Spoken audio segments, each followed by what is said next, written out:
o processo de falência desde o seu início até o seu final, lembrando, né, que o processo de falência ele está sujeito à distribuição obrigatória, é o que nos mostra o artigo 78, porém, feita a prevenção do juízo, todos os demais pedidos têm que ser direcionados para aquele determinado juízo, né? A prevenção da jurisdição, você vai ver no artigo 6º, parágrafo 8º, e eu tenho ainda a preferência de julgamento e de tramitação do processo de falência. O processo de falência ele vai ter preferência sobre qualquer outro, a menos das ações constitucionais, ações como mandado de segurança, uma ação civil pública, que notadamente só vai conflitar na mesma vara de um processo de falência quando você estiver diante das chamadas comarcas de vara única. Tá? Mas enfim, é importante você notar que o processo de falência ele tem preferência de tramitação sobre qualquer outro, inclusive que tenha preferência de tramitação por lei. Só cede preferência a ele para as ações de aspecto constitucionais.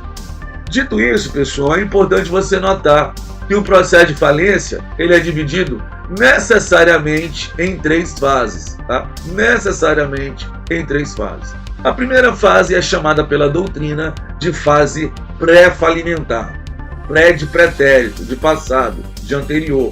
A segunda fase é a fase falimentar. A terceira fase, por sua vez, a fase pós-falimentar, fase posterior à fase falimentar propriamente dita. Na primeira fase, que a propósito é extremamente relevante para a prova, a gente vai comentar ela no segundo bloco dessa aula, mas a fase pré-falimentar, ela é aquela fase onde vai acontecer o pedido de falência. Seja o credor indo ao judiciário requerer a falência de um devedor seu, seja o próprio devedor indo ao judiciário reconhecer uma situação de falência. Tá?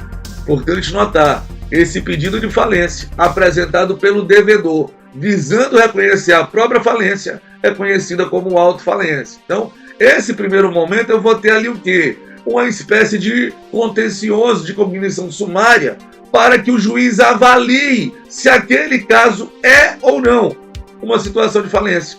Daí ser chamado de a fase do pedido de falência, porque vai ter um debate sobre a ocorrência dos pressupostos da falência, que se você apresenta no caso concreto, o que o juiz vai fazer? Ele vai declarar a falência e o processo vai seguir.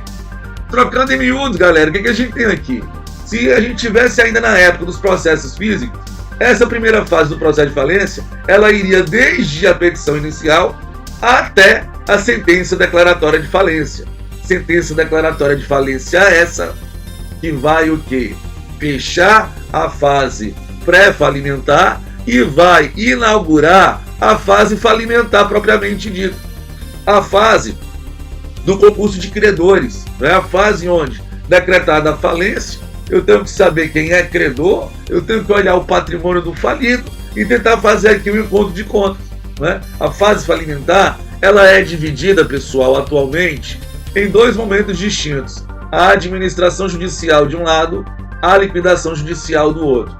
A administração judicial recebe esse nome porque é a fase onde vai acontecer perante o administrador judicial. E a fase de liquidação é a fase onde você vai fazer esse encontro de contas depois de conhecer o tamanho das contas e o tamanho de recebimento que o falido vai ter, além do seu próprio patrimônio. Ou seja, declarada a falência, o administrador judicial ele vai conduzir um procedimento primeiro para conhecer o ativo e conhecer o passivo do empresário declarado falido. Conhecer o ativo, seus bens e direitos. Conhecer o passivo, suas obrigações e seus credores. Como isso vai funcionar? O conhecimento do ativo vai se dar através do procedimento de arrecadação e custódia de bens a ser conduzido pelo administrador judicial, que tão logo assina o termo de posse, ele deve ir proceder à arrecadação e custódia de bens do empresário ou da sociedade empresária falida. Cabendo notar que ele vai arrecadar tudo aquilo que está com o falido, ainda que não seja dele, e tudo aquilo que é do falido, ainda que não esteja com ele, à exceção dos bens absolutamente penhoráveis nos termos da lei.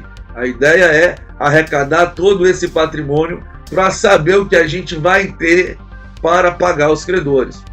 essa arrecadação em custódia, ela vai sofrer amparos, ela vai sofrer reparos ali através de 3 ações incidentais.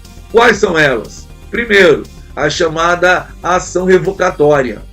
Esse nome pode não ser muito comum para você, mas você provavelmente tem maior familiaridade com a prima civil da ação revocatória, que é a ação pauliana. Quem manja um pouco de processo civil deve lembrar que a ação pauliana é a ação ajuizada para você alegar e provar uma situação de fraude contra credores. Foi bom.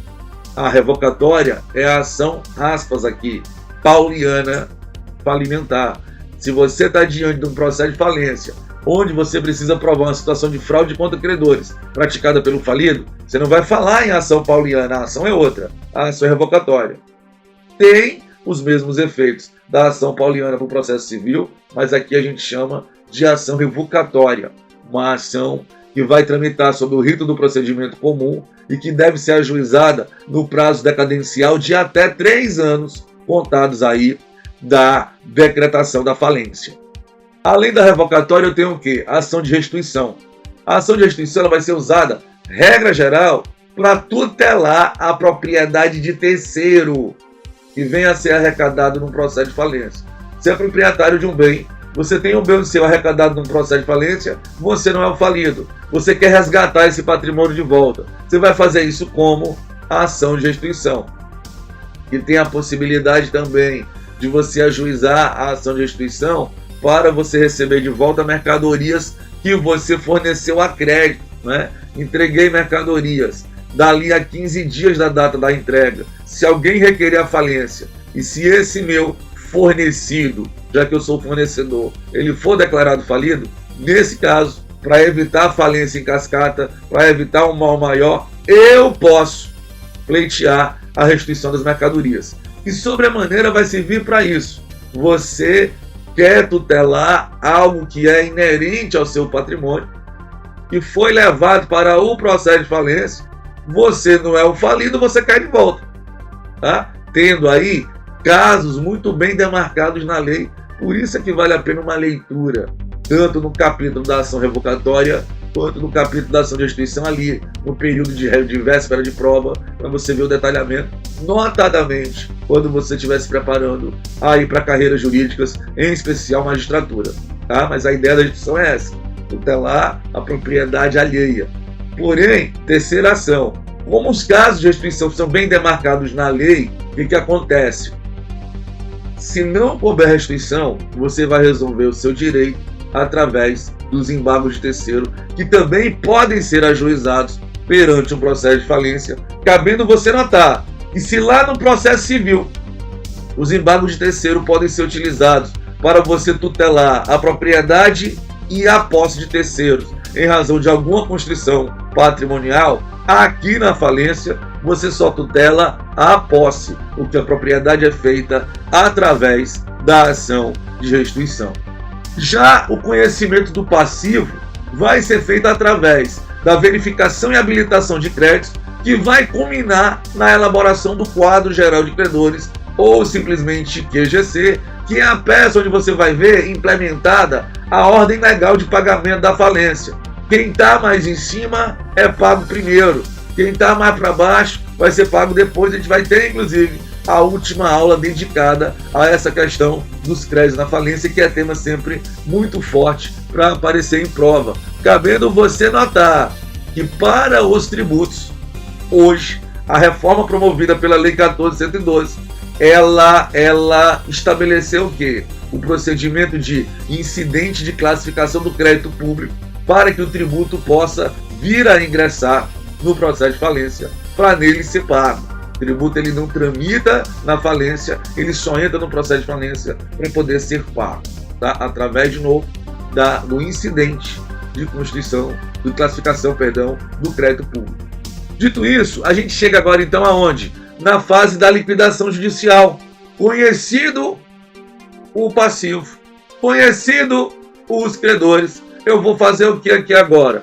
Eu vou realizar o ativo, vale dizer, vender o patrimônio do empresário declarado falido para pagar o passivo, para pagar os credores que estarão escalonados numa ordem legal de preferência. Resultado: a liquidação judicial é um vende-paga, vende-paga, vende-paga, vende-paga, até você não ter mais o que vender ou até você não ter mais a quem pagar. Nesse momento, é preciso que o processo de falência seja encerrado. Para tanto, a lei estabelece duas condições. Quais? Primeiro, a apresentação das contas do administrador em autos apartados e a apresentação do relatório final da falência nos autos principais por aquele administrador que teve contas aprovadas. Só aí o juiz poderá, por sentença, encerrar o processo de falência, cabendo notar por final que a gente ainda tem a fase pós-falimentar, que é a fase em que, encerrado o processo de falência, é preciso que haja o reconhecimento da extinção das obrigações do falido. E essa declaração ela é feita através de uma ação judicial logo após o processo de falência ser encerrado, a ação de reabilitação do falido. Aí, na sentença dessa reabilitação do falido, a gente então devolve aquele empresário agora desfalido para o mercado. Ele fica proibido de se envolver empresarialmente, desde a sentença que decretou a falência aqui em cima, até a sentença que determinar a sua reabilitação, a extinção das suas obrigações, com o que, de novo, ele pode retornar para o mercado. Beleza com isso, pessoal? Você gostou desse vídeo? Então tá, curta este vídeo e se inscreva no nosso canal. A gente conta com você. Um abraço!